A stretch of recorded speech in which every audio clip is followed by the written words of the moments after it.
صلی علی محمد السلام علیک یا رسول اللہ۔ ایک مرتبہ ایسا ہوا، اس نے جو خدائی کا دعویٰ کر بیٹھا نا، انا ربکم الاعلی، وہ یہ کہتا کہ میں تمہارا سب سے بڑا رب ہوں، میں تمہیں پالتا ہوں، پوری رعایا اس کے قبضے میں تھی، تو سارے لوگوں کے کھانے پینے کے اخراجات، ساری چیزیں وہ بادشاہ سنبھالتا، تو وہ یوں کہتا کہ میں تمہارا رب ہوں، کوئی اور نہیں۔ اب اس کی سرکشی طغیانی بہت زیادہ بڑھ گئی۔ ایک مرتبہ ایسا ہوا کہ فرعون نے خواب دیکھا، خواب میں اس نے یہ دیکھا کہ ایک ستارہ آسمان سے ٹوٹ کر اس کے محل میں گرا اور اس کا محل اس کی آگ سے جل گیا۔ خواب میں دیکھا تھا، وہ گھبرا گیا، صبح کاہنوں کو بلایا پوچھنے کے لیے خواب کی تعبیر کیا ہو سکتی ہے، تو ایک بڑے نجومی نے کہا کہ عنقریب تمہاری سلطنت میں بنی اسرائیل میں سے کوئی ایک بچہ پیدا ہوگا جو تمہاری سلطنت کو ہلاک کر دے گا، تمہاری بادشاہت کو ختم کرنے کا وہی سبب بنے گا۔ تو اس نے اس بات کو یقینی طور پر لے لیا اور پھر عملی طور پر میدان میں یوں اترا، اعلان کر دیا کل سے جو بھی بچہ پیدا ہوگا اسے زندہ نہیں رکھا جائے گا، لڑکا پیدا ہو تو قتل کر دیتا، لڑکیاں پیدا ہو تو زندہ چھوڑ دیتا، کیونکہ خواب کی تعبیر میں نجومیوں نے یہ بتایا تھا کہ کوئی ایک لڑکا پیدا ہونے والا ہے۔ قرآن میں اللہ فرماتا یذبح ابناءہم ویستحیی نساءہم، بیٹوں کو ذبح کر دیتا تھا اور بیٹیوں کو چھوڑ دیتا، خوف تھا اس کو، تو یہ قتل کا سلسلہ جاری رہا، جو بھی لڑکا پیدا ہو جائے مار ڈالو۔ ایک سال میں اس نے 12,000 بچوں کو قتل کیا کہ کہیں میری سلطنت کو ہلاک کرنے والا کوئی پیدا نہ ہو جائے۔ یہ کرسی کا غرور ہی ایسا ہوتا ہے، کرسی کا نشہ ہی ایسا ہوتا ہے، وہ یہ سوچتا ہے کہ میری سلطنت کو کبھی زوال نہیں آنا چاہیے، کبھی بھی اس کے اندر پرانا پن نہ آئے۔ انسان جتنا بھی کوشش کر لے، موت سے آج تک کوئی جیت نہیں سکا۔ جب یہ بات مسلم طور پر معلوم ہے تو انسان کو غرور و تکبر میں نہیں، اپنی کمزوری کا اعتراف کرتے ہوئے عاجزی سے زندگی گزارنا چاہیے۔ رب تعالیٰ کے حضور تم جتنا اکڑو گے اتنا پکڑ ہوگی، اور وہی بندہ اگر مولا کی بارگاہ میں یہ کہے، بلکہ حضور صلی اللہ علیہ وسلم جن کو اللہ نے کل کائنات کا اختیار دے کر کے بھیجا اور خزانے پورے آپ کو دے کر بھیجا، وہ رسول جب اللہ کی بارگاہ میں یوں کہتے ہیں قلت حیلتی، اے مولا میرے پاس اسباب کچھ بھی نہیں ہے۔ حضور صلی اللہ علیہ وسلم اللہ کی بارگاہ میں جب یہ کہتے تھے ضعف قوتی وحوانی علی الناس اشکو الیک یا اللہ، اے اللہ میں تیری بارگاہ میں یوں عرض کرتا ہوں کہ میں قوت میں بہت کمزور ہوں، لوگوں پر میری طاقت نہیں، جبکہ حضور صلی اللہ علیہ وسلم کو اللہ نے سب سے زیادہ طاقت دیا ہے۔ یہ ہمارے لیے درس تھا نبی کونین صلی اللہ علیہ وسلم کی طرف سے کہ بندے کو چاہے کچھ بھی ملے وہ مولا کے حضور اکڑ اور غرور نہ دکھائے، ورنہ اوندھے منہ گرا دیا جائے گا۔ فرعون یہی چاہتا تھا کہ کوئی میری سلطنت کو ہلاک کرنے والا نہ آئے۔ 12,000 بچے قتل ہو گئے، لیکن مولا کو جو کرنا ہے وہ ہو کر رہے گا، کوئی روک نہیں سکتا۔ وہ سال ایسا تھا کہ موسیٰ علیہ السلام کی ماں حاملہ تھیں، حمل سے تھیں۔ اب یہ بنی اسرائیل کے ہیں موسیٰ علیہ السلام، جب ولادت کا وقت قریب آیا تو ان کی ماں ڈرنے لگی، کیا ہوگا اگر لڑکا ہو گیا مجھے تو فرعون کے فوجی قتل کر ڈالیں گے۔ تب اللہ تعالیٰ نے ان کے دل میں یہ بات القا کی۔ القا کہتے ہیں غیب سے اللہ کی طرف سے کوئی چیز ہدایت میں مل جانا۔ آپ کے دل کو بھی اللہ نے اتنا پاورفل بنایا ہے کہ یہ سچ اور جھوٹ کو خود پہچان سکتا ہے، بغیر کسی کے سکھائے بھی کچھ چیزیں ویسی ہی معلوم ہو جاتی ہیں، تو سمجھ لینا یہ من جانب اللہ کی طرف سے ملی ہوئی ہدایت سے۔ بس اوقات آپ بھی دیکھتے ہوں گے کئی مرتبہ ایسا کہ آپ کو ڈیسیزن لینا رہتا ہے، آپ کو تجربہ نہیں، پھر بھی آپ صحیح ڈیسیزن لے لیتے ہیں۔ یہ کس کی طرف سے؟ اللہ کی طرف سے ملتی ہدایت۔ دل کو اللہ نے یہ طاقت دی ہے۔ اور القا جو کہتے ہیں وہ اللہ اپنے محبوب بندوں کو، اولیاء کو غیب سے دل میں بات ڈالتا ہے۔ موسیٰ علیہ السلام کی ماں تہ خانے میں چلی گئیں نیچے انڈر گراؤنڈ. جب حضرت موسیٰ علیہ السلام کی ولادت ہوئی, پیدا ہوئے, تو اب اور خوف ہوا کہ لڑکا ہی ہوا ہے. ان کی ماں ڈر گئی, چھپانے لگی, کیا کریں اب, چونکہ فرعون کی پولیس ہر جگہ گھومتی رہتی تھی, کہاں کون پیدا ہوا کیا ہے. تو یہ خوف کرنے لگی. تو اللہ تعالیٰ نے دل میں اور ایک بات ڈالی, وَأَوْعَيْنَا إِلَىٰ أُمِّ مُوسَىٰ أَنْ أَرْضِعِيهِ فَإِذَا خِفْتِ عَلَيْهِ فَأَلْقِيهِ فِي الْيَمِّ. اے موسیٰ کی ماں دودھ پلا دے, اور ڈر لگتا ہے اگر فرعون سے, ایک صندوق میں رکھ کر کے پانی میں بہا دے. موسیٰ علیہ السلام کا جو وطن ہے وہ مصر, جہاں تک تاریخ میں بتایا جاتا ہے, دریائے نیل میں حضرت موسیٰ علیہ السلام کی ماں نے موسیٰ علیہ السلام کو ایک پیٹی میں رکھ کر, صندوق میں رکھ کر لکڑی کے بہا دیا. کون ماں یہ کر سکتی ہے پیدا شدہ بچے کو, لیکن رب کی طرف سے انہیں ہدایت ملی, بہا دیا. اللہ فرماتا ہے وَأَصْبَحَ فُؤَادُ أُمِّ مُوسَىٰ فَارِغًا إِن كَادَتْ لَتُبْدِي بِهِ لَوْلَا أَن رَّبَطْنَا عَلَىٰ قَلْبِهَا لِتَكُونَ مِنَ الْمُؤْمِنِينَ. اللہ فرماتا ہے صبح کے وقت موسیٰ کی ماں کا دل بہت بے چین ہوا, اور اگر ہم اس کے دل کو تسلی اور ڈھارس نہ دیتے تو پھر وہ گھبراہٹ کی شکار ہو جاتی. پھر حضرت موسیٰ کی ماں ان کی موسیٰ علیہ السلام کی بڑی بہن اپنی بیٹی کو کہتی ہیں کہ دیکھو بیٹی, تم یہ صندوق دیکھتے جانا کہ کہاں جا رہا ہے. بہا تو دیا ہے میں نے, مجھے ایسے اشارے مل رہے ہیں اللہ کی طرف سے, میں نے پانی میں چھوڑ تو دیا ہے, ذرا دیکھتی ہوئی چلی جا کہاں جا رہی ہے. وقالت لأختہ قصیہ, پیچھے پیچھے چلو. اب وہ دیکھتی ہوئی چلی گئیں ان کی بہن. یہ صندوق بہتے بہتے بہتے فرعون کے محل کے کنارے جا کر لگ گیا. فرعون کا محل اور اس کا باغیچہ اس دریائے سے لگا ہوا تھا. ظاہر سی بات ہے بڑے لوگ سی ویو بہت زیادہ کوشش کرتے ہیں رہنے کے لیے, سی فیس چاہیے ہم کو, سمندر کے قریب, تاکہ ڈوبنے کے لیے آسانی ہو. فرعون بھی ندی کے کنارے اپنا بنگلہ بنایا ہوا تھا اور محل اس کا وہیں تھا باغیچے میں. اتفاق دیکھیں کہ فرعون کو اولاد نہیں تھی, بچے نہیں تھے. فرعون کی بیوی آسیہ وہ اپنی کنیزوں کے ساتھ ٹہلنے کے لیے باغیچے میں آئی, تو یہ صندوق باغیچے کے کنارے لگا ہوا ہے. نہایت ہی حسین و جمیل بچہ اس میں کھیل رہا ہے, جسے کسی چیز کی پرواہ نہیں, فکر نہیں. فرعون کی بیوی تھی آسیہ, کہا کہ یہ کیا بہ کے آیا ہے, اٹھا لاؤ. اٹھا کر کے لائیں تو بہت ہی حسین و جمیل بچہ تھا, تو ان کو ایسا لگا کہ اسے لے لینا چاہیے, تو وہ لے کر کے اندر آئیں اور پھر فرعون کے پاس لا کر کے بتاتی ہیں کہ ایک بچہ بہتا ہوا آیا ہے. تو اسے پہلے سے ٹینشن تھا, اس نے کہا کہیں یہ بچہ تو نہیں جو ہلاک کرنے والا ہے. کہا نہیں, یہ تو پتہ نہیں ندی میں بہتا ہوا کہیں سے آیا ہے. وقالت امرأة فرعون قرۃ عین لی ولک, ہے فرعون مارو مت اس بچے کو, تیری اور میری آنکھوں کی ٹھنڈک بن سکتا ہے, ہم بیٹا بنا لیتے ہیں. ایسا ان نتخذہ ولدا, اس کو ہم بیٹا بنا لیتے ہیں. فرعون بیگم کی محبت میں کہا ٹھیک ہے جیسا آپ کہتی ہیں, بیٹا بنا لیتے ہیں. بیٹا بنا کر کے رکھ لیا گیا موسیٰ علیہ السلام کو. کون؟ فرعون نے اپنے گھر میں, اپنے شاہی محل میں اب رکھا. اور اس کے بعد اب دودھ پلانے کی بات آئی. موسیٰ علیہ السلام کی بہن دیکھ رہی تھی ساری چیزیں کہ اب میرا چھوٹا بھائی, ننھا بھائی اٹھا لیا گیا ہے, محل میں جا چکا ہے, اب کیا ہوگا.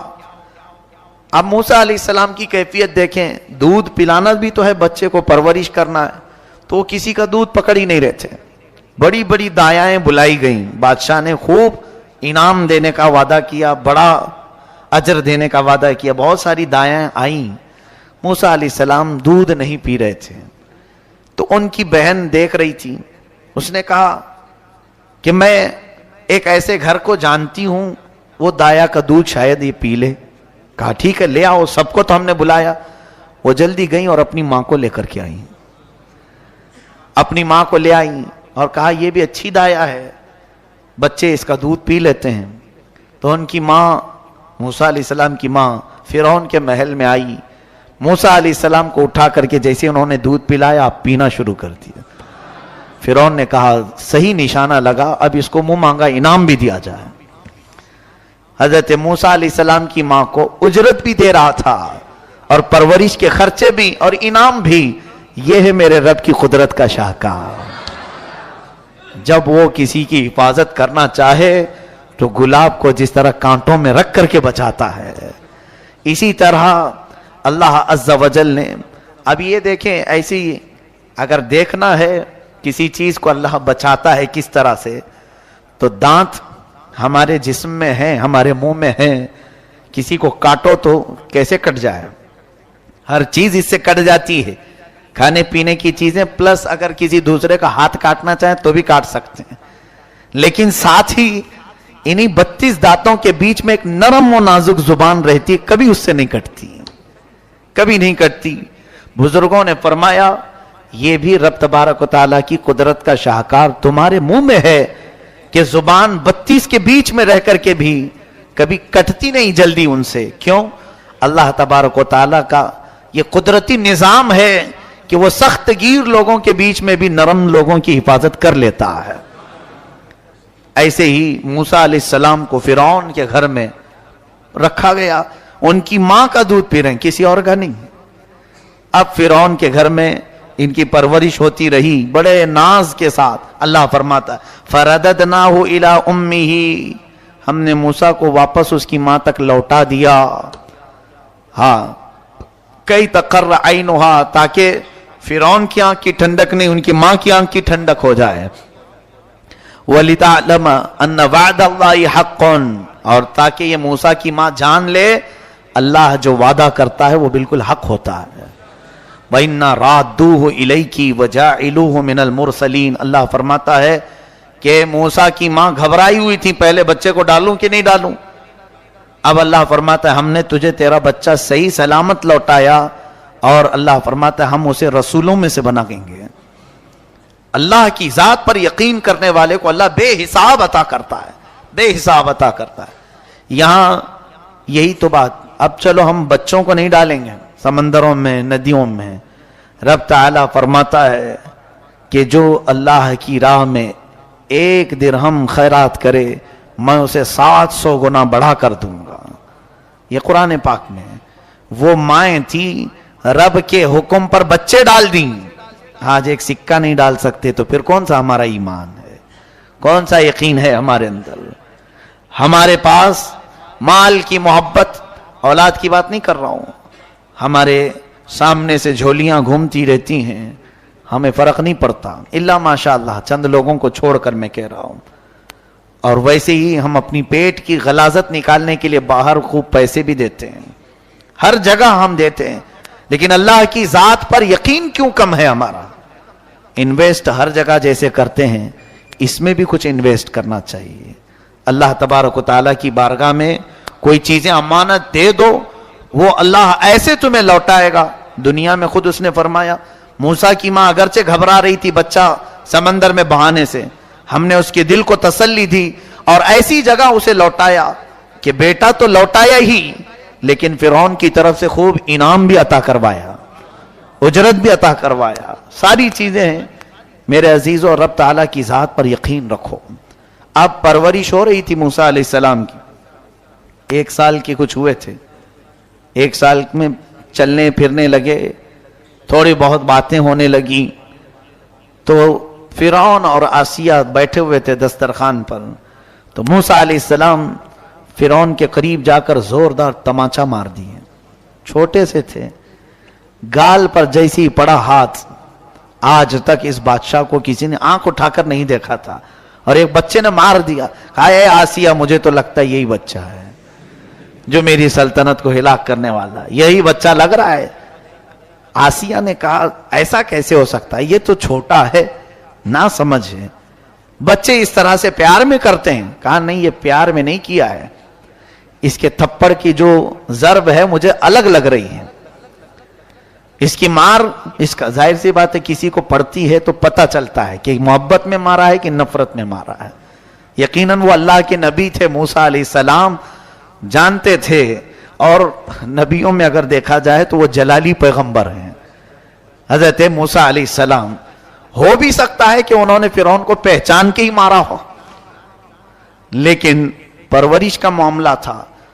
اب آسیہ اور فرعون کی تکرار ہونے لگی. وہ بار بار کہتا رہا یہ بچہ جان بوجھ کر کے مارا ہے. آسیہ نے کہا نہیں دیکھو اس کو ابھی معلوم نہیں ہے، ایسا کرتے ہیں اس کا ٹیسٹ لیتے ہیں، امتحان لیتے ہیں اس کا، جانکار ہے کہ نہیں. ایک برتن میں آسیہ نے پھول منگوائے اور ایک برتن میں آگ منگوائے. سرخ لال رنگ کے آگ کے کوئلے جل رہے تھے، دونوں برتن رکھے گئے. فرعون کو دکھانے کے لیے آسیہ نے کہ اگر یہ بچہ سمجھدار ہے تو پھول اٹھائے گا اور نہیں سمجھتا ہے تو آگ اٹھائے گا، کیونکہ بچے عموماً لال چیز کو پسند کرتے ہیں، آگ کی طرف ہاتھ بڑھا دیں گے. تو دونوں جب رکھے گئے، موسیٰ علیہ السلام، جبکہ اللہ کے نبیوں کو اللہ تعالیٰ ماں کے پیٹ سے ہی سمجھ عطا کرتا ہے، ان کو کوئی چیز سکھانے کی ضرورت نہیں ہوتی. جب دونوں چیزیں رکھی گئیں تو حضرت موسیٰ علیہ السلام کو کہا گیا اٹھاؤ اس میں سے کچھ. وہ آگے بڑھتے آئے تو پھول تو اٹھانا ہی تھا جو سمجھ ہے، لیکن اللہ تعالیٰ نے جبرائیل امین کو بھیجا. اے جبرائیل جاؤ موسیٰ کا ہاتھ آگ میں ڈالو. موسیٰ علیہ السلام کا ہاتھ پکڑ کر کے جبرائیل امین علیہ السلام نے آگ کے برتن میں ڈال دیا. حضرت موسیٰ علیہ السلام نے آگ کا کوئلہ اٹھایا اور منہ میں رکھا، جس سے جل گیا تھوڑا. یہ صرف اللہ تبارک و تعالیٰ اس ظالم کو مات دینے کے لیے، شکست دینے کے لیے، کہ اس کی سمجھ پر پردہ ڈالنے کے لیے. اور اللہ جب چاہے کسی کی بھی بصارت کو ختم کرتے ہیں، عقل کو ختم کرتے ہیں. بہت ساری چیزیں ایسی ہوتی ہیں کھلی ہوتی ہیں، لیکن اللہ جب سمجھ چھین لیتا ہے تو وہ سمجھ میں بھی نہیں آتی. تو فرعون نے کہا ہاں یہ تو بچہ بڑا ناسمجھ ہے، آگ اور پھول کو نہیں پہچانتا، تو ہو سکتا ہے غلطی میں ایسی محبت میں مارا ہوگا. اس کے بعد موسیٰ علیہ السلام نے جو آگ اپنے منہ میں رکھی تھی اس کی وجہ سے آپ کا منہ جلا تھا. زندگی بھر تھوڑی سی آپ کو اس کی تاثیر باقی رہ گئی، یعنی تتلاہٹ، اکلاہٹ. خود حضرت موسیٰ علیہ السلام کے الفاظ میں قرآن میں ہے رب اشرح لی صدری ویسر لی امری واحلل عقدۃ من لسانی یفقہوا قولی. حضرت موسیٰ علیہ السلام دعا کیا کرتے تھے. خیر، اب جب جوانی آئی موسیٰ علیہ السلام کی، محل میں پرورش ہو کر جوان ہوئے، ان کی ماں نے انہیں سب بتا دیا کہ ہم بنی اسرائیل سے ہیں، اس طرح سے تجھے میں نے پالا ہے اور اللہ کا تیرے اوپر احسان ہے. موسیٰ علیہ السلام پر رب تعالیٰ کی محبت غالب آتی گئی اور اس کے بعد وہ فرعون کے محل سے نکلے. فرعون کو کچھ اندازہ سا ہونے لگا، ہلکی ہلکی باتیں. میں دیکھتا ہوں جب کبھی کوئی گھر میں بچہ الگ فکر لے لیتا ہے تو والدین کو معلوم ہونے لگ جاتا ہے ایکٹیویٹیز سے. تو حضرت موسیٰ علیہ السلام ایک دن شہر کے باہر آئے، دیکھ رہے تھے ایک فرعون کے خاندان والا اور ایک موسیٰ علیہ السلام کے خاندان والا دونوں لڑ رہے تھے. ایک بنی اسرائیل اور ایک قوم عمالقہ سے، یعنی فرعون کے خاندان والا جو تھا، دونوں لڑ رہے تھے. فاستغاثه الذي من شيعته على الذي من عدوه. اللہ فرماتا یہ موسیٰ علیہ السلام کے خاندان والا پکارا اے موسیٰ دیکھو یہ فرعونی ہے، مار رہا ہے. فوجیوں میں سے تھا فرعون کہ مجھے مار رہا ہے، بچا لو بچا لو. موسیٰ علیہ السلام گئے، بھرے جوان سے چھڑایا تو وہ فرعونی کچھ اکڑ دکھا رہا تھا. فوقظه موسیٰ فقضى علیہ. اللہ فرماتا ایک گھونسا آپ نے لگایا وہ مر ہی گیا، وہ فرعونی مر گیا. حضرت موسیٰ علیہ السلام پہلی مرتبہ اپنے ایک گھونسے سے وہ سامنے والا مرا تو احساس کیا. قال هذا من عمل الشیطان. ارے یہ تو غلط ہو گیا ہے، انه عدو مضل مبین. قال رب انی ظلمت نفسی فاغفر لی. اے اللہ مجھ سے یہ چیز ہو گئی ہے، تو معاف فرما دے. یہ جو کام ہوا تھا موسیٰ علیہ السلام سے، آپ نے چھڑانے کے لیے مارا تھا، وہ مری گیا. حدیث پاک میں قیامت کے دن ساری مخلوق جو شفاعت کے لیے گھومے گی نا، آدم علیہ السلام کے پاس جائے گی، نوح علیہ السلام کے پاس جائے گی. سب انبیاء کیا کہیں گے؟ جاؤ کسی اور کے پاس. موسیٰ علیہ السلام کے پاس جب پوری قوم آئے گی تب آپ کہیں گے اے لوگو، میرے ہاتھ سے ایک آدمی مر گیا تھا، اگر میں تم سب کی سفارش کروں اور اللہ مجھ سے وہ کام پوچھ لے کیوں کیا تھا، مجھے ڈر لگ رہا ہے، میں سفارش نہیں کروں گا، جاؤ۔ حضرت موسیٰ علیہ السلام اس چیز کو یاد کریں گے۔ ہمارے تو کتنی چیزیں ہیں، کیا کیا ہیں۔ ان انبیاء کرام علیہ السلام سے کوئی گناہ ہو نہیں سکتا، جو ہوا وہ بھی اللہ کی مرضی سے ہوا، اس کے باوجود انہیں خوف اتنا ہے، پتہ نہیں رب تعالی ہمارے ساتھ کیا کرے گا قیامت کے دن۔ اور یہاں چوری بھی ہے، مکاری بھی ہے، یاری بھی ہے، عیاشی بھی ہے، 70 گناہ ہیں، لیکن خوف ہے کہ وہی ایک غائب ہے کہ اللہ کے حضور ہمارے بارے میں کیا سوال ہوگا، یہ خوف غائب ہے۔ موسیٰ علیہ السلام نے مار دیا، وہ مر گیا، پتہ نہیں چلا کسی کو۔ اب حضرت موسیٰ علیہ السلام دوسرے دن اسی جگہ پر جا رہے تھے، آج پھر ان کے خاندان والا کسی اور سے لڑ رہا تھا، پھر آج کسی سے لڑ رہا تھا۔ حضرت موسیٰ علیہ السلام نے کہا غلطی تو اسی کے اندر لگتی ہے، کل اسی نے جو ہے مجھے مدد کے لیے بلایا اور میں خواہ مخواہ اس کو مارا تو مر ہی گیا، اب اس کے آگے بڑھنے لگے آپ موسیٰ علیہ السلام۔ پھر آج وہ مدد کے لیے پکارنے لگا تو کہا مدد نہیں، اب میں تیرا ہی کام کرتا ہوں۔ اتريد ان تقتلنی کما قتلت نفسا بالامس، وہ چلانے لگا اے موسیٰ کل جیسے تم نے ایک کو مرڈر کیا ہے آج مجھے مارو گے، اور ان سے بچ بچا کر بھاگ گیا۔ کہاں گیا؟ سیدھے جا کر فرعون کے محل میں سب بتا دیا۔ موسیٰ جو ہے بنی اسرائیلی ہیں اور میں بھی بنی اسرائیل کا ہوں، یہ قوم ہی ایسی ہے بنی اسرائیل، دھوکے باز، دغا بازی ان کے اندر۔ آج جو یہودی ہیں وہ اسی میں سے۔ جا کر کے اس نے بتایا موسیٰ نے کل ایک فرعونی کو مارا ہے اور آج مجھے مارنے آ رہے تھے۔ تب پھر جو ہے فرعون نے کہا موسیٰ کو گرفتار کر کے لے آؤ۔ تو ایک موسیٰ علیہ السلام کا دوست تھا، ساتھی تھا، اچھا تھا، وہ آ کر کے موسیٰ علیہ السلام سے کہتا اے موسیٰ فرعون کا پورا لشکر تمہیں گرفتار کرنے آ رہا ہے، تم جلدی سے نکل جاؤ یہاں سے، انی لک من الناصحین، میں تمہارے لیے بھلائی کا خواستگار ہوں، نکل جاؤ جلدی۔ موسیٰ علیہ السلام اس دن سے وہ شہر چھوڑ کر نکل ہی گئے۔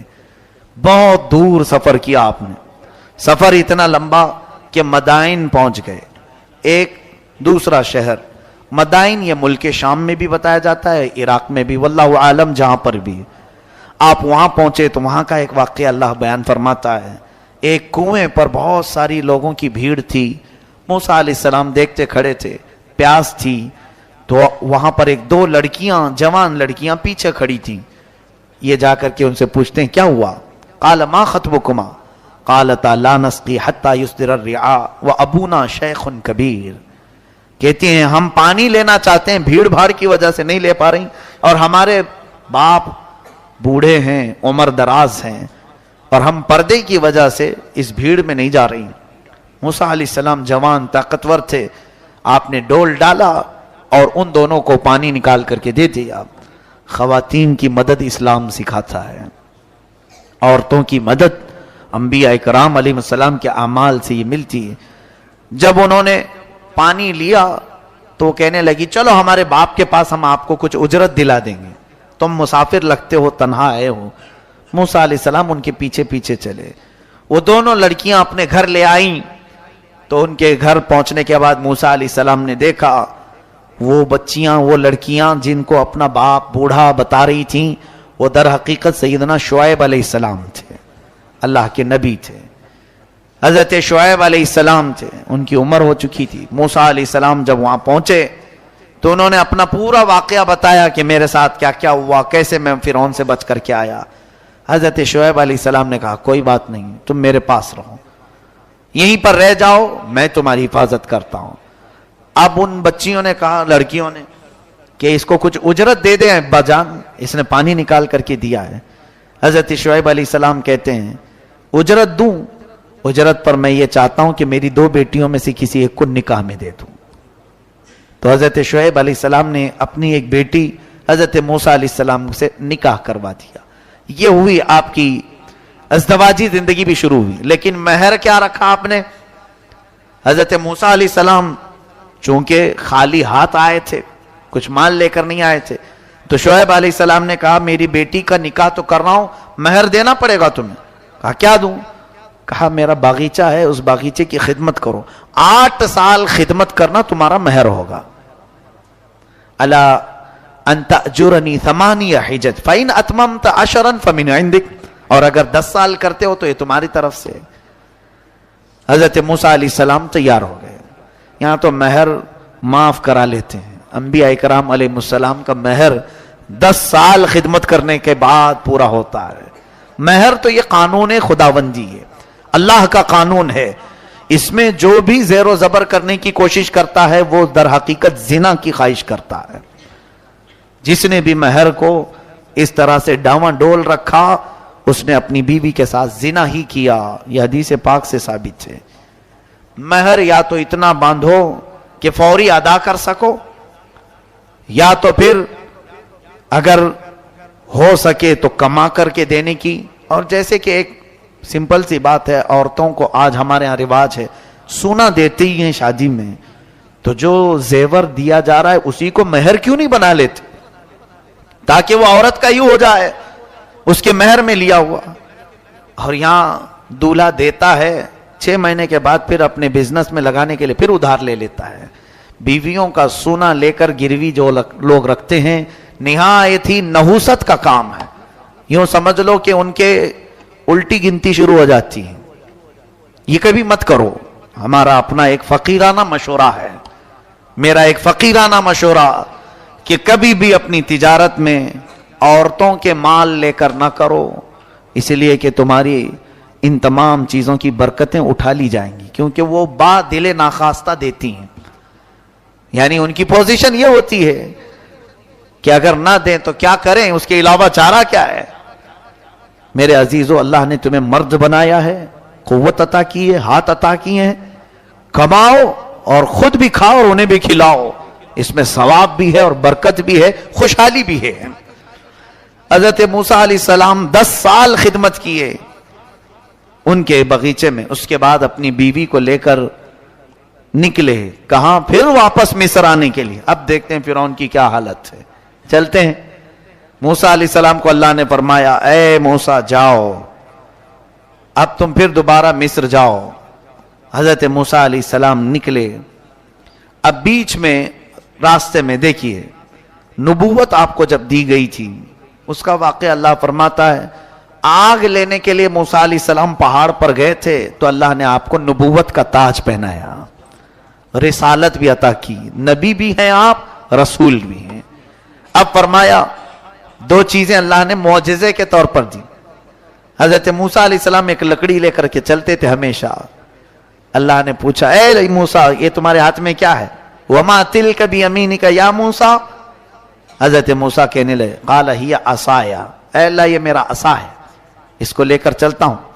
وأحش بها على غنمی، بکریاں اس سے ہانکتا ہوں. وأتوکأ علیہا، اور کبھی ٹیک لگا لیتا ہوں. اور بھی بہت سارے کام اس لکڑی سے کرتا ہوں میں. اللہ نے فرمایا ٹھیک ہے زمین پر اسے ڈالو. موسیٰ علیہ السلام نے زمین پر چھوڑ دیا تو وہ خوفناک سانپ بن گیا، عذابنا. حضرت موسیٰ علیہ السلام پیچھے ہٹ گئے. رب نے فرمایا قال لا تخف، ڈرو مت، خودھا، پکڑ لو اس کو. اس سانپ کو جیسے آپ نے پکڑا پھر لکڑی ہو گیا.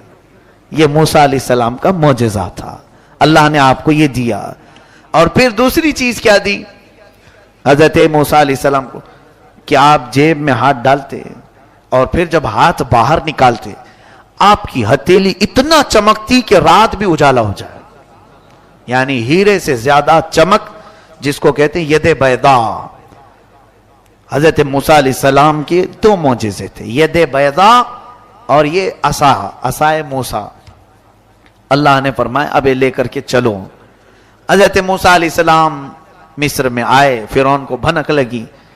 حضرت موسیٰ علیہ السلام پہلے اس کو کہتے ہیں دیکھو میں اللہ کا نبی ہوں، میں اللہ کی طرف سے بھیجا گیا ہوں. تم جو لوگوں کی عبادت کرواتے ہو اپنے لیے اس کو ختم کرو اور اس رب پر ایمان لاؤ جس نے تجھے بھی پیدا کیا مجھے بھی پیدا کیا.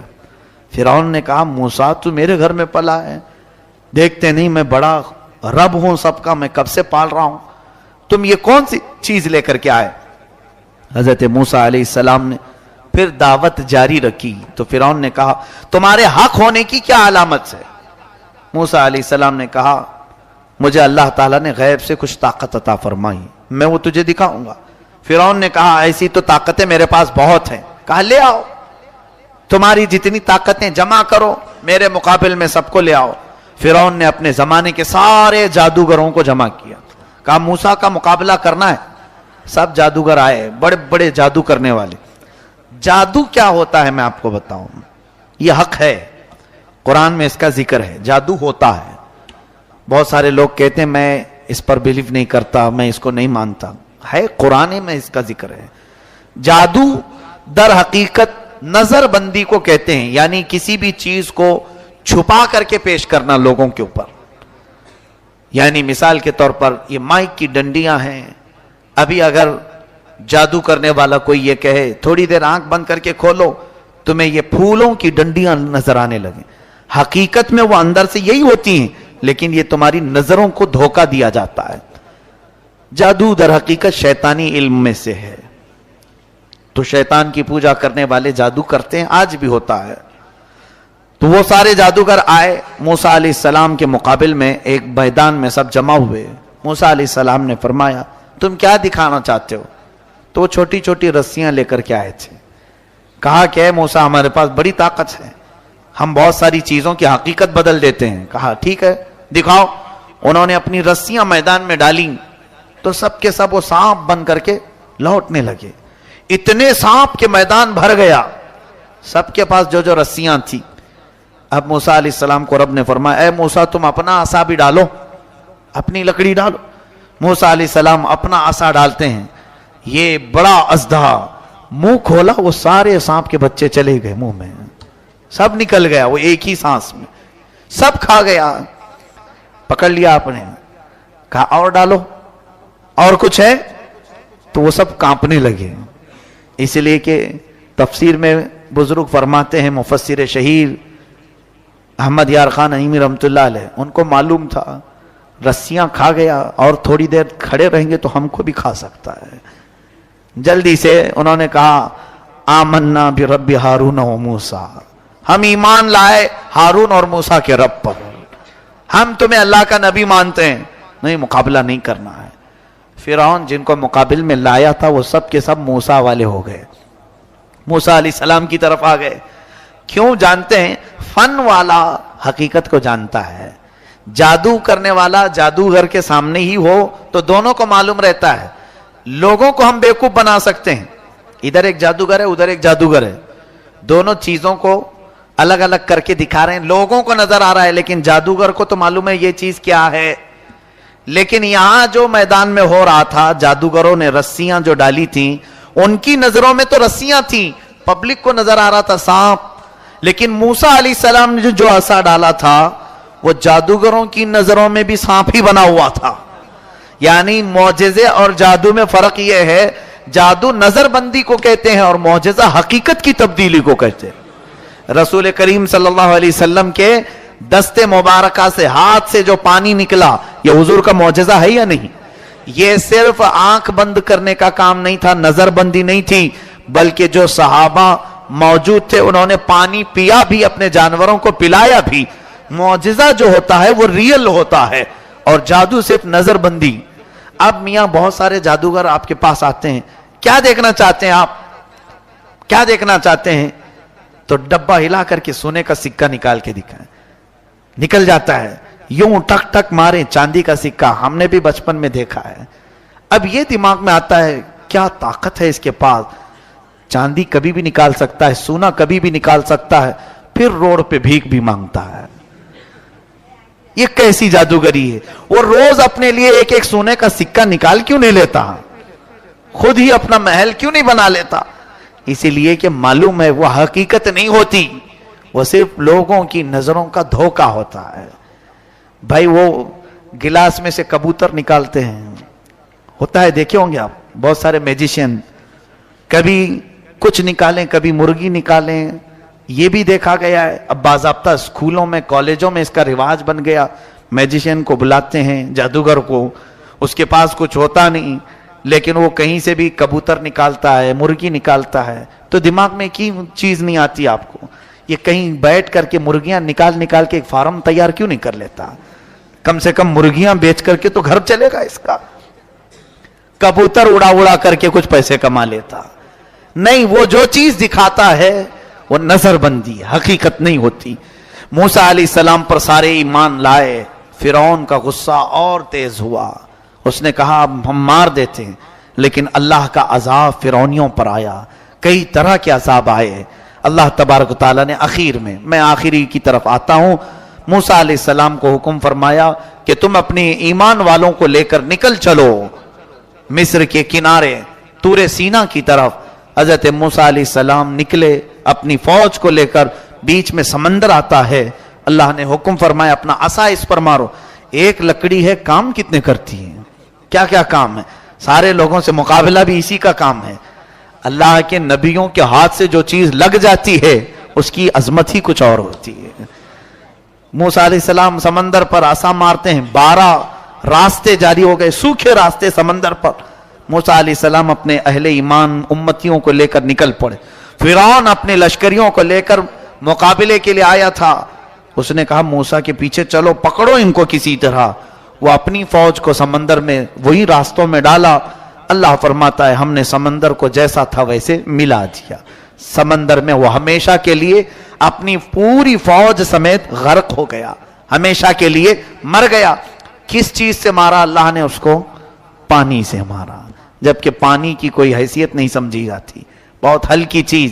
لیکن اللہ جب اسے جوش دیتا ہے تو یہی پانی کبھی سونامی بن جاتا ہے، یہی پانی کبھی فرعون کو ہلاک کرتا ہے. اللہ تعالیٰ چھوٹی طاقتوں کو بھی جب چاہے بڑی قوت عطا کرتا ہے.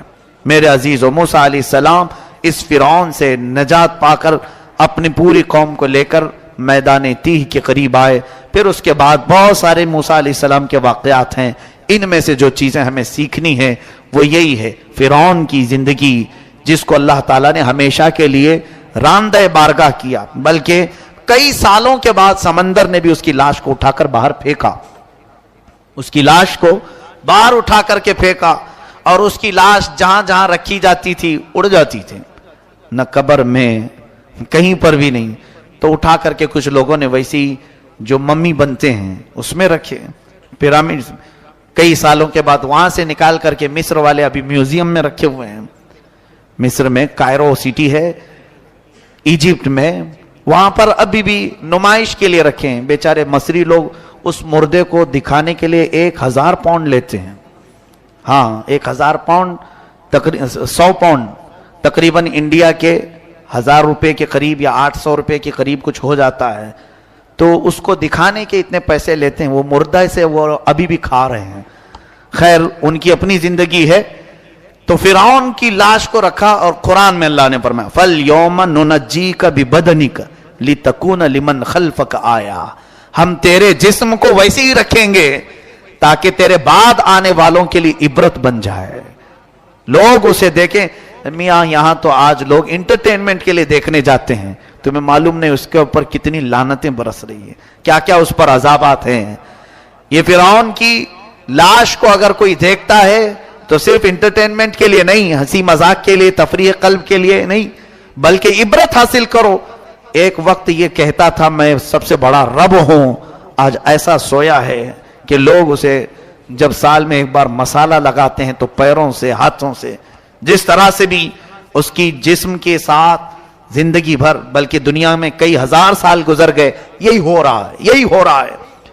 عزیزان گرامی، اللہ تعالیٰ کی بارگاہ میں جس نے بھی سر اٹھایا مولا نے اس کی سر کو بھی بہت اچھی طرح سے فرمائی. آج گھبرانے کی ضرورت نہیں. کچھ ظالم اس طرح سے اگر سر اٹھاتے ہیں اسلام کے خلاف، مصطفیٰ کریم صلی اللہ علیہ وسلم کے خلاف، قرآن کے خلاف یا اہل ایمان کے خلاف، ان کا معاملہ اللہ کے سپرد کر دو. اے رب ذوالجلال، پھر سے کوئی فرعون آیا ہے اور اپنا سر اٹھانے کی کوشش کر رہا ہے، اللہ تعالیٰ غیب سے ایسا انتظام فرمائے گا کہ ان کی ساری طاقتیں ایک ساتھ بھسم ہو کر رہ جائیں گی. بس شرط یہ ہے کہ تم ایمان والے بن جاؤ تاکہ رب تعالیٰ کے حضور اپنے ہاتھ تو پھیلا سکیں. اللہ فرماتا ہے وَلَا تَعِنُوا وَلَا تَعْزَنُوا وَأَنْتُمُ الْأَعْلَوْنَ إِن كُنتُم مُؤْمِنِينَ. تم گھبراؤ مت، پریشان مت ہو، تم سب سے بلند رہو گے اگر تم ایمان والے ہو. دوسری جگہ آج ہی ہم نے پڑھا ہے قرآن میں 21ویں پارے میں مولا فرماتا ہے وَكَانَ حَقًّا عَلَيْنَا نَصْرُ الْمُؤْمِنِينَ. مولا فرماتا میں نے تو اپنے اوپر لازم کر لیا ہے کہ مدد کریں گے تو صرف ایمان والوں کی مدد کروں گا. اللہ فرماتا ہے میں صرف ایمان والوں کی مدد کروں گا. تو پھر آج مدد کیوں نہیں آ رہی؟ شاید ہمارا ایمان متزلزل ہے، کمزور ہے. ایک بار پھر سے توبہ کرو اپنی تمام برائیوں سے، مولا کے حضور عرض کرو تمہارے ہاتھ نیچے ہونے سے پہلے مولا غیب سے مدد نازل فرمائے گا. یہ اسرائیلی وہی کام کر رہے ہیں جو ان کے باپ دادا فرعونی طاقت کیا کرتے تھے. فرعون کو نجومیوں نے بتایا تھا کہ ایک بچہ پیدا ہوگا جو تیری سلطنت کو ہلاک کر دے گا، اور اس خوف سے اس نے 1 سال کے اندر 12,000 بچوں کو قتل کر ڈالا تھا. نجومیوں نے بتایا تھا فرعون کے خواب کی تعبیر میں 12,000 بچوں کو قتل کر ڈالا، لیکن جو بچہ اس کی سلطنت کو ہلاک کرنے والا تھا وہ موسیٰ علیہ السلام تھے. پیدا بھی ہوئے ہیں اور فرعون کے گھر میں ہی اللہ نے ان کو پالا. آپ کو پتا ہے تفسیر اٹھا کر کے دیکھ لیں، جب حضرت موسیٰ علیہ السلام کی ماں ان کی ولادت کا وقت قریب آیا تو تہخانے میں گئی، بیٹا پیدا ہوا. حالات ایسے تھے کہ فرعون جو بھی بچہ پیدا ہوتا ذبح کر دیتا تھا. قرآن میں آیا یذبحون ابناءہم ویستحیون نساءہم. لڑکی پیدا ہوتی تو زندہ چھوڑ دیتے تھے، بیٹا پیدا ہوتا تو ذبح کر دیتے تھے. اب موسیٰ علیہ السلام جب پیدا ہوئے تو کیا کیا؟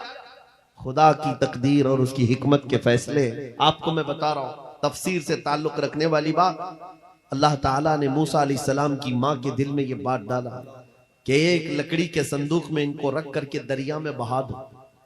وَرَبَطْنَا عَلَىٰ قُلُوبِهِمْ. اللہ تعالیٰ فرماتا ہے کہ ہم نے ان کے دل کو باندھ دیا، مضبوط کیا. کس کو؟ حضرت موسیٰ کی ماں کو. انہوں نے ایک صندوق میں موسیٰ علیہ السلام کو رکھا اور دریا میں بہا دیا. موسیٰ علیہ السلام کی بڑی بہن بہتے ہوئے صندوق کا پیچھا کرتے ہوئے جا رہی تھی، دیکھ رہی تھی کہاں گیا ہے صندوق. سیدھے فرعون کے باغیچے کے کنارے جا کر لگ گئے. فرعون کی اولاد نہیں تھی، فرعون کی بیوی وہ باغیچے میں ٹہلنے آئی تھی، دیکھا ایک صندوق آ کر لگا ہے، گلاب جیسا حسین بچہ ہے، اٹھا لیا، پیار کیا اور لے کر کے آئی. فرعون سے کہنے لگی کہ ہم اس کو اپنا بیٹا کیوں نہ بنا لیں. پہلے فرعون تو ڈرا کہ کہیں وہ میری سلطنت کو ہلاک کرنے والا بچہ یہ تو نہیں ہے. بیوی نے کہا کیسی بات کرتے ہو، یہ تو دریا سے بہ کر کے آیا ہے، تمہیں پتا نہیں مولا کہاں سے بہا کر تمہاری ہلاکت کو لائے گا.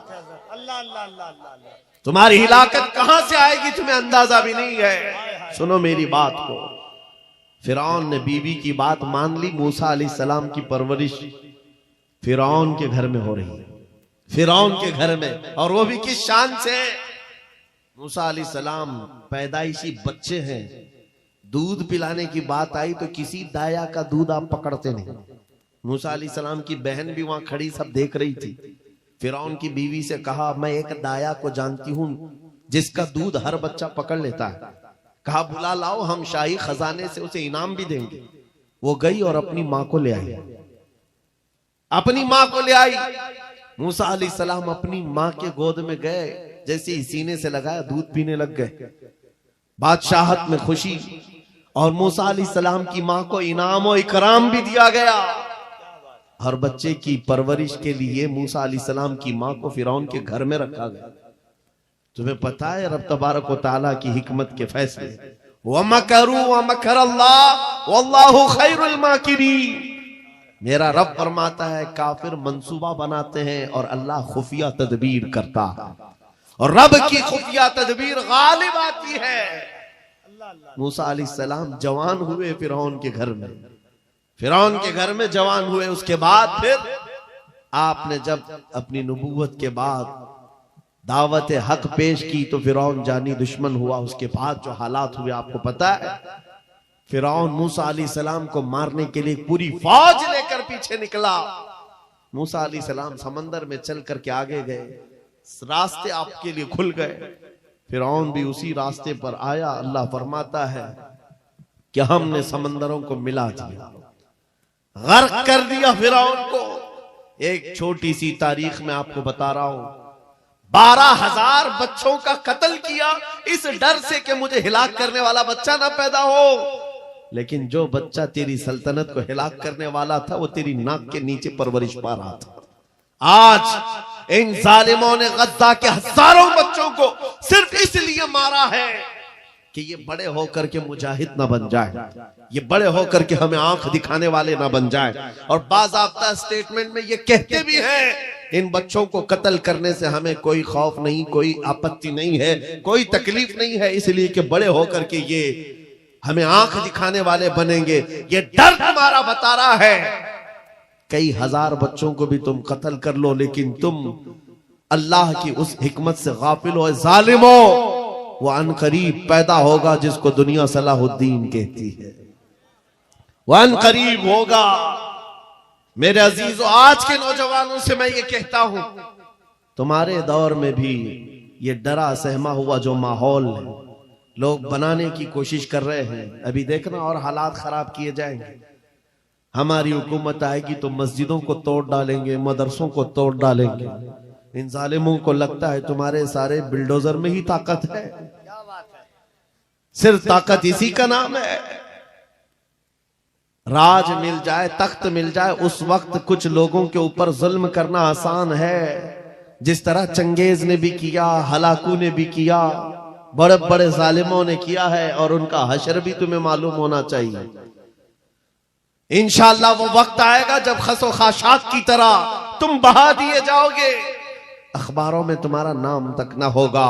اور اگر کچھ باقی رہے گا تو کیا رہے گا؟ نہ گھبراؤ مسلمانوں, ابھی خدا کی شان باقی ہے, ابھی اسلام زندہ ہے, قرآن باقی ہے. یہ ظالم کافر کیا سمجھتے ہیں جو روز ہم سے الجھتے ہیں؟ ارے ابھی کربلا کا آخری میدان باقی ہے.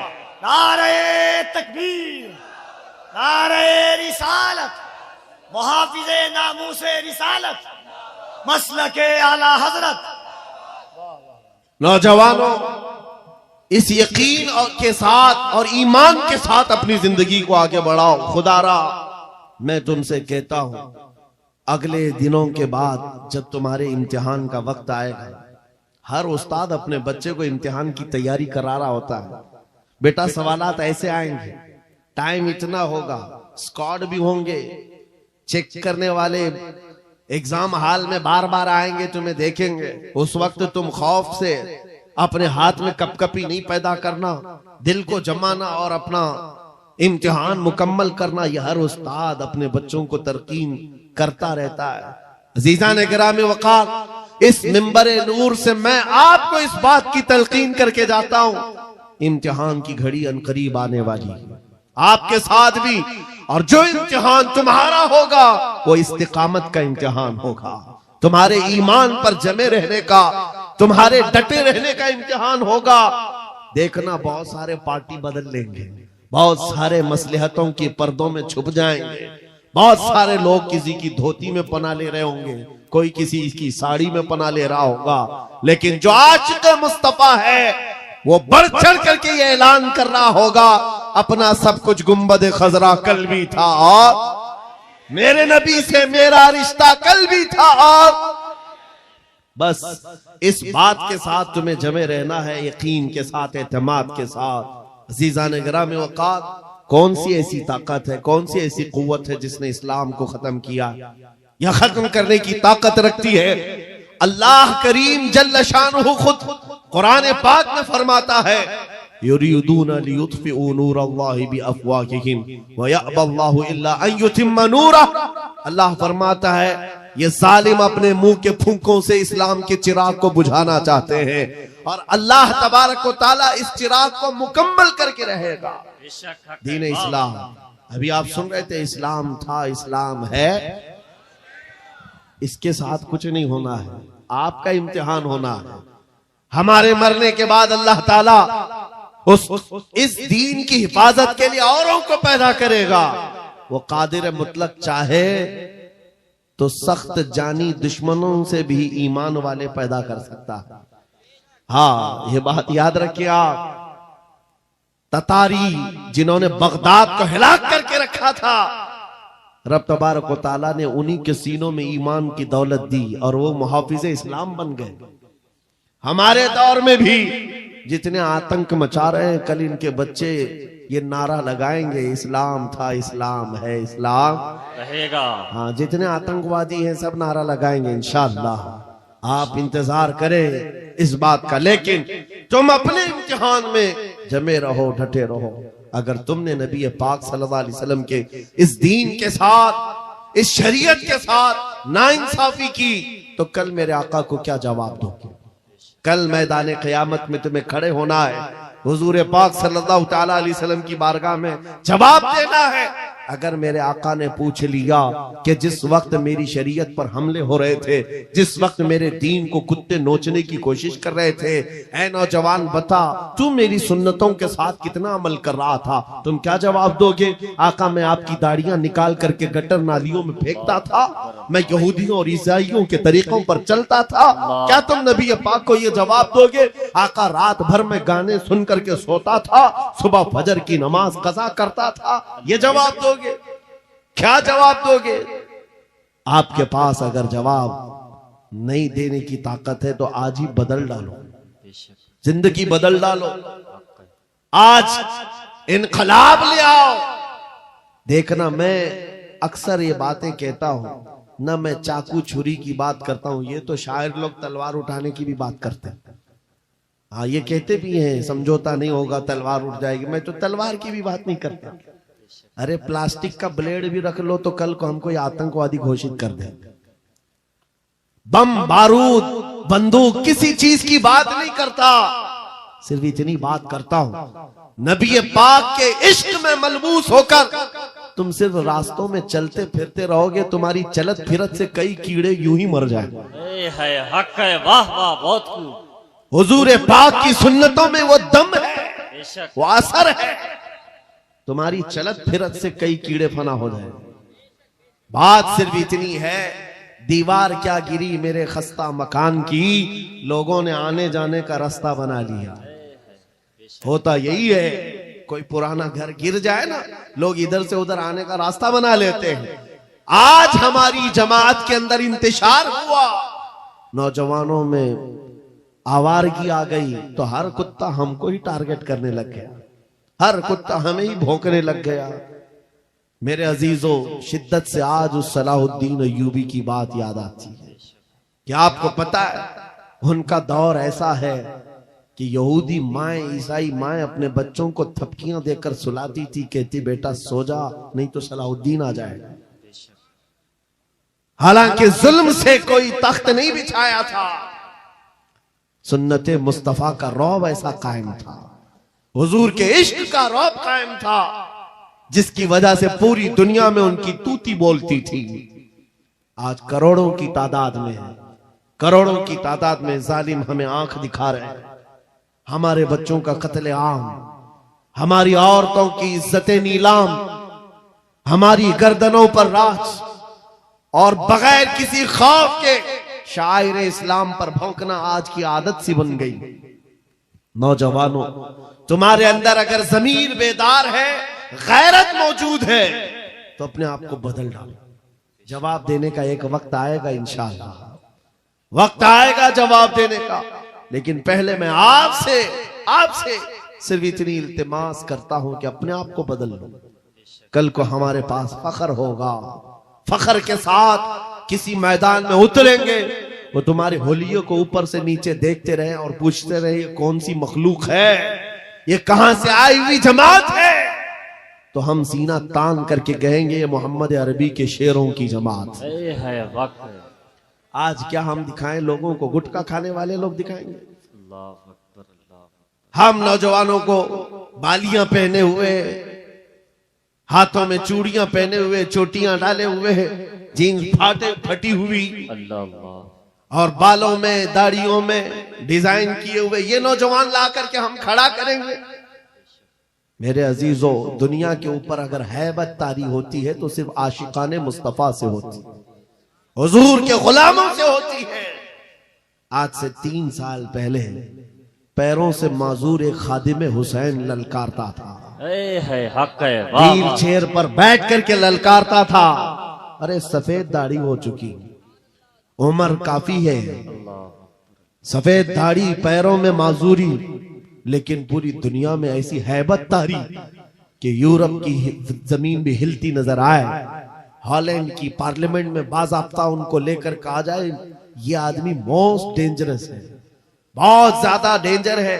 ہم سوچتے ہیں یہ تو پیروں سے معذور سفید داڑھی والا ویل چیئر پر بیٹھا ہوا تمہارے لیے کیسے ڈینجر ہو گیا؟ تمہارے پاس تو بہت بڑے بڑے میزائل، ایٹم بم ہے، سب کچھ ہے۔ پتہ یہ چلا کہ رب تبارک و تعالی جو ہیبت ڈالتا ہے وہ عاشق مصطفیٰ کی ہیبت ڈالتا ہے، حق ہے بے شک۔ نبی پاک کی سنتوں پر عامل۔ یا رسول اللہ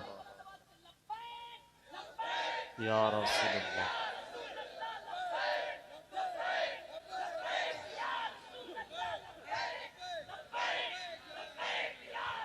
سیدنا عمر ابن خطاب رضی اللہ تعالیٰ عنہ کا دور ہے، صحابہ اکرام ایک علاقے کو فتح کرتے ہیں، وہاں کا جو گورنر تھا، وہاں کا جو سلطان تھا وہ گرفتار ہو گیا، دوسرے مذہب سے تعلق رکھتا تھا اور اس نے تلوار اٹھائی تھی، ان کے خلاف قید ہو گیا۔ لیکن جب قید ہو کر کے آیا تو ظاہر سی بات ہے ہمارے خلاف تلوار اٹھائے تھے، اب پھنسے ہو تو مار کھاؤ گے، اب تمہاری موت ہوگی، لیکن مجاہدین اسلام تھے، حضرت عمر کے پاس پیش کیا، کہا کہ اس کا کیا کرنا ہے؟ کہا اگر وہ اسلام میں آتا ہے تو اس کی جان بخش دی جائے۔ اس بادشاہ سے کہا گیا کہ تو اگر ایمان لے آتا ہے تو تجھے تیری جان بھی واپس اور تیرا ملک اور تیری سلطنت بھی تجھے لوٹا دی جائے، تو ہی بادشاہ، تو ہی گورنر ہے۔ اس نے کہا میرا دین اتنا آسان نہیں ہے کہ میں بادشاہت لینے کے لیے اپنا ایمان چھوڑ دوں، نہیں ہو سکتا، نہیں ہو سکتا، جان سے مارنے کی بات تھی۔ اس نے کہا میں اپنا دھرم نہیں بدل سکتا۔ پھر اس کے بعد صحابہ نے کہا حضرت امیر المومنین سے اس کا کیا کیا جائے؟ حضرت عمر فاروق نے کیا کیا سنو، کہا اس کو کہو کہ ہم تمہیں جیل میں ڈال دیں گے۔ اس بادشاہ سے کہا گیا تو اس نے کہا منظور ہے مجھے جیل، لیکن میں اپنا دھرم نہیں بدل سکتا، دین نہیں بدلوں گا۔ حضرت عمر نے کہا جیل میں ڈال دو، اور 10 صحابہ کو بھی اس کے ساتھ جیل میں ڈال دیا، ان کا کوئی قصور نہیں تھا۔ 10 صحابہ جوان تھے، نوجوانوں توجہ سے سنو، اس کٹر دل بادشاہ کے ساتھ جیل میں ڈال دیا۔ وہ نوجوان صحابہ جیل میں تھے، ان کے وقت، ان کے اوقات کی پابندی، صبح دوپہر شام وہ اپنی نمازوں کے پابند، قرآن کی تلاوت، نبی پاک صلی اللہ علیہ وسلم کی محبتوں والی سنتیں، 8 دن نہیں گزرے تھے۔ وہ بادشاہ ان نوجوانوں کو بار بار دیکھتا تھا، پلٹ کر کے اس نے کہا تمہارے امیر المومنین سے مجھے ملنا ہے۔ پیغام پہنچایا گیا حضرت عمر کے پاس، کہا لاؤ اس کو۔ پیش کیا گیا بادشاہ کو، جیل کے باہر لا کر کے حضرت عمر کے پاس، کہا کیا کہنا چاہتے ہو؟ کہا ایمان لانا چاہتا ہوں، ایمان لانا چاہتا ہوں۔ کہا ہم نے تو اس سے قبل تمہارے سامنے پیشکش رکھی تھی، کیوں نہیں لائے؟ اس وقت تو تمہاری سلطنت بھی تمہیں واپس کرنے کی بات کی گئی تھی، تب بھی نہیں لائے، جیل میں ڈالنے کی بات کی گئی، تب بھی نہیں لائے۔ وہ بادشاہ کہتا ہے اس طرح سے اگر آپ 25 سال بھی مجھے جیل میں ڈالتے تب بھی میں نہیں بدلتا، مجھے یہ سختیوں نے نہیں بدلا، آپ کے ان 10 جوانوں نے میرا دل بدلا، ان کے اخلاق و کردار میں نے دیکھا، پھر میرا دل گواہی دینے لگا یہ جھوٹوں کی جماعت نہیں ہو سکتی۔ اور میں نے ان کی صبح دیکھی، ان کی شامیں دیکھی، ان کا اٹھنا بیٹھنا، ان کی نماز، ان کی عبادتیں، ان کا گڑ گڑانا، یہ سب دیکھ کر کے جوانوں میں میرا دل پسیج گیا۔ اور پھر دل نے پکار کر کے کہا غلاموں کا جب یہ حال ہے تو پھر آقا کا حال کیا ہے؟ عزیزان گرامی وقار، بدل سکتے ہو، آج بھی بدل سکتے ہو، کہ اگر تمہارے اخلاق، تمہارا ایمان مضبوط ہو جائے، پتھر دلوں کو بھی بدل سکتے ہو۔ بس بات اتنی ہے کہ عمل کے میدان میں تمہیں آنا ہے، ان کے دلوں کو بدلنا میرے مولا کی شان ہے، رب تبارک و تعالیٰ کی شان ہے۔ بڑے بڑے جلسے کر لیا، رات پوری جاگ لیا، لیکن تمہارے اخلاق نہیں سنور سکے تو یہ فضول ہو جائے گا، کوئی کام کے نہیں۔ اگر صرف دکھاوے کے لیے فارمیلٹی ادا کرنا ہے تو ہمیں جلسوں میں بلاؤ بھی مت، ہم اس کام کے لوگ نہیں ہیں، ہم اس میدان کے لوگ نہیں ہیں، نہیں ہمارا یہ پیشہ ہے کہ آپ کے پاس آیا، تقریر کیا اور کچھ پیسے لے کر چلا گیا، اپنی کمائی کیا، الیاذ باللہ کبھی نہیں۔ صرف ایک درد لے کر کے چلتے ہیں کہ ہماری جماعت میں سے وہ نوجوان کس دن اٹھے گا جو اقبال کا جوان تھا، سنا ہے قدسیوں سے میں نے کہ وہ شیر پھر ہوشیار ہوگا۔ بس یہی درد لے کر آپ تک، بلکہ بنگال کی کھاڑیوں میں، بہار کی جھاڑیوں میں، ہر جگہ پر سفر اس لیے کر رہے ہیں کہ کہیں نہ کہیں میرے مولا کریم نے فضل فرمایا اور رحم فرمایا امت مصطفیٰ پر، ہمارا جوان بیدار ہو جائے گا، ان گانوں کو یہ لات مارے گا، یہ سارے مجرے کرنے والے اخلاق کو ٹھوکر مارے گا اور کھڑا ہو کر دنیا کو بتائے گا میرے نبی سے مجھے اتنا پیار ہے کہ تم اگر ننگے رہنے پر فخر کر سکتے ہو تو میں میرے مصطفیٰ کی سنتوں پر فخر کروں گا۔ بے شک سبحان اگر تمہیں چوٹی رکھنے پر شرم نہیں آتی تو مجھے داڑھی رکھنے میں کیوں شرم آئے؟ حقیقت بول رہا ہوں یا نہیں؟ ارے لوگ آج تو چڈی پہن کر کے نکل رہے ہیں، ان کو کوئی شرم یا ان کو کوئی حقارت سے نہیں دیکھتا، بلکہ فیشن کہلایا جا رہا ہے۔ تمہیں اگر اپنے مصطفیٰ کریم سے محبت ہے، جیسے کہ کہتے ہو جان بھی دے دیں گے، مال بھی دے دیں گے، ان کے قدموں پر قربان بھی ہو جائیں گے، جان بعد میں دینا، گردن بعد میں دینا، پہلے اپنے اندر موجود خرابیوں کی قربانی دے دو، اپنی زندگیوں میں موجود ان تمام واہیات کو ختم کرو، آ جاؤ میرے مصطفیٰ کے غلام بن جاؤ۔ ایک سوال کرتا ہوں، دل پر ہاتھ رکھ کر کے اور یقین کے ساتھ مجھے بتاؤ، اگر کوئی تمہیں حضور کا غلام کہے تو برا لگے گا؟ کسی کو برا لگے گا؟ بلکہ میں تو یہ کہتا ہوں دنیا مجھے حضور کے دربار کا کتا کہہ کر پکارے، میری زندگی کی معراج، ہماری سعادت ہے۔ حضور کے دربار کا کتا کہلانا بھی ہمارے لیے فخر ہے۔ آپ کو اگر کوئی غلام کہتا ہے تو اعتراض ہے آپ کو برا لگے گا؟ بلکہ حضور کا غلام ہونا یہ سب سے بڑا شرف ہے، سب سے بڑی سعادت ہے۔ تو جب آپ کو دنیا کوئی حضور کا غلام کہے تو برا نہیں لگتا، تو عمل کرنے میں برا کیوں لگتا ہے؟ پورے کے پورے غلام بن جاؤ حضور اکرم صلی اللہ تعالی علیہ وسلم۔ نہیں، آپ جھوٹ بولتے ہیں، کچھ لوگوں کی بات کر رہا ہوں۔ حضور کا غلام کہنے میں برا نہیں لگتا، ٹوپی رکھنے میں برا لگتا ہے، داڑھی رکھنے میں برا لگتا ہے، پھر جھوٹ کیوں بول رہے ہیں؟ حضور کے غلام کہلانے میں برا نہیں لگتا، لیکن عمل سے بار بار دکھاتے ہو کہ نہیں، پسند نہیں ہے تمہیں، پسند نہیں ہے۔ اسلام زندہ باد کا نعرہ لگاتے ہو، اپنی بیویوں پر، اپنی بچیوں پر اسلام کو کیوں نہیں پسند کرتے؟ ان کے دوپٹے کہاں چلے جاتے ہیں؟ ان کو آوارہ کیوں چھوڑ کر رکھا ہے؟ ان کو جس طرح بے پردگی کے ساتھ گھماتے ہو اور خوشیوں سے دیکھتے ہو، شادی محل میں جا کر دیکھیں وہاں تو حالات ہی بدلے ہوئے ہیں، اسلام دکھتا ہی نہیں۔ تو اسلام زندہ باد کا نعرہ صرف یہ زبانی ہے؟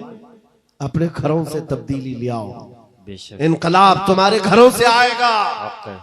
آج تم دل محسوس کر کے بیٹھے ہوئے ہو کہ بڑے بڑے تخت پر بیٹھے ہوئے کتے ہمارے لیے بھونک رہے ہیں، اسلام کو مٹائیں گے، مدرسوں کو مٹائیں گے، مسجدوں کو مٹائیں گے، برا لگتا ہے، اور اس کے بدلے میں تم چاہتے ہو ان کا جواب دینے والا کوئی چاہیے۔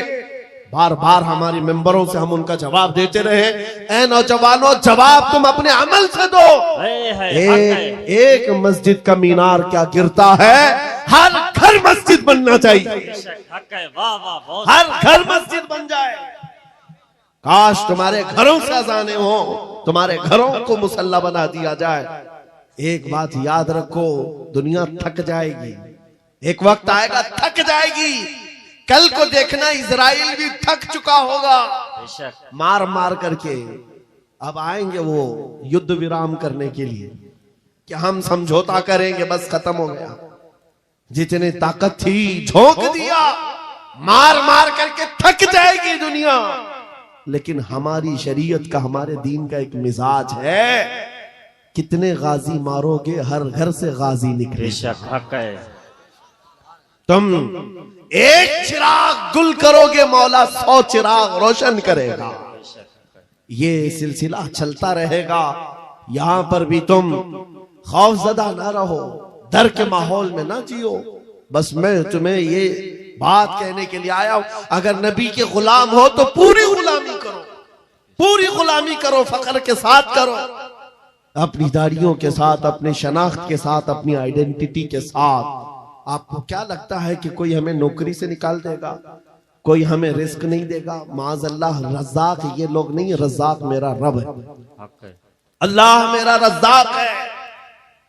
ایک چھوٹی سی کمیونٹی نے اپنی پہچان بنا لی پنجابیوں نے، اور وہ اپنی آئیڈینٹی کو لے کر کے چلنے لگے، اور دنیا پر انہوں نے چھاپ چھوڑا کہ ہم جہاں رہیں گے اپنی شناخت کے ساتھ رہیں گے، سمجھوتا نہیں کریں گے. دنیا ان کو ایکسپشن دینے لگ گئی کہ ہاں ٹھیک ہے تم اس کے ساتھ ہی جیو. اے مومنو، تم نے خود چھوڑ دیا اپنی چیزوں کو. کاش اس صحابی رسول کی بات میں تمہیں بتاؤں. حضرت نعمان ایک صحابی، ایک بادشاہ کے پاس ان کو بلایا گیا تھا، حضور کے ترجمان بن کر کے گئے تھے. اور جب اس بادشاہ کے پاس آئے، کافر بادشاہ تھا، ایک صحابی کی بات، اس نے قالین بچھایا. اور کیسا قالین تھا؟ ریشم کا قالین تھا. ریشم کا قالین، بہت مہنگا قالین. اور جو کرسی بچھایا وہ سونے کی کلائی کی ہوئی کرسی تھی. جب صحابی رسول وہاں پہنچے، دیکھا ریشم کا قالین ہے، اپنی تلوار سے پھاڑ دیا، کہا اٹھاؤ اس کو، زمین پر چلوں گا. زمین پر چل کر آئے، کرسی دیکھا سونے کی رکھی.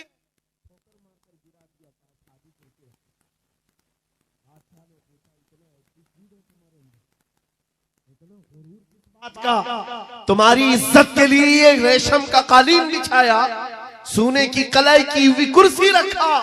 اس صحابی نے کہا بادشاہ یہ غرور نہیں، یہ تکبر نہیں ہے.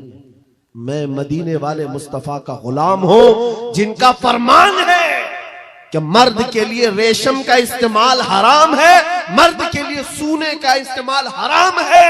میں دنیا میں جہاں کہیں رہوں گا، ایک سونے کی کرسی کیا 1000 کرسی رکھے میں ٹھوکر مار دوں گا. اپنا سب کچھ گنبد خضرا، میرے نبی سے میرا رشتہ. ان صحابہ کا یہ اعلان تھا، ان کا یہ اعلان تھا، جہاں رہیں گے ہم اپنی آئیڈینٹی کے ساتھ رہیں گے. یہ نہیں کہ تم ظالموں کے بیچ میں بیٹھ گئے، شراب کا دور چل رہا ہے، تم بھی اٹھائے پی لیے، دوستی میں تم بھٹک گئے، اوباش عیاش نوجوانوں کی دوستی میں تم نے وہاں پر چرس گانجے بھی لے لیے. تمہیں اس وقت نبی پاک کا خیال نہیں آیا، حضور پاک صلی اللہ علیہ وسلم کی نسبت کا خیال نہیں آیا. اینی ٹائم ہر جگہ پر تم اپنے نبی سے جڑے ہوئے ہو.